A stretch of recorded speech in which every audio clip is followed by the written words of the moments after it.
Alors, ce musée, c'est vraiment un musée qui n'est pas comme les autres, parce que l'idée, c'était que le Louvre mettait à disposition une partie de sa collection ici au profit d'un projet complètement original.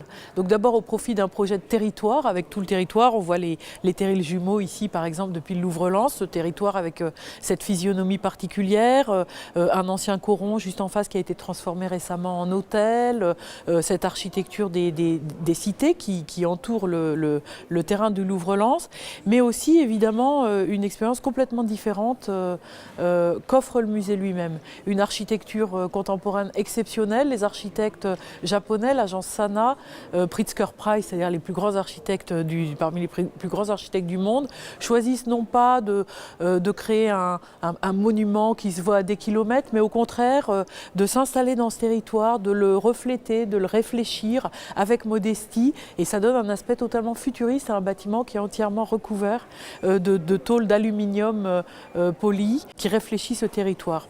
Ici à l'intérieur, le même système dans la Galerie du Temps, c'est pas du tout ce qu'on attend d'un musée. Dans un musée, il y a des salles, il y a des départements, il y a des sections, il y a beaucoup de textes. Ici, vous le voyez dans la Galerie du Temps, on a fait voler en éclats tout le dispositif du musée et vous avez des œuvres en liberté. C'est comme si vous circuliez au milieu d'une foule et que cette foule vous raconte l'histoire, 5000 ans d'histoire, votre histoire, votre monde, la manière aussi dont les différents mondes se sont rencontrés, on puisse télescoper et raconte cette grande histoire d'une manière finalement complètement différente.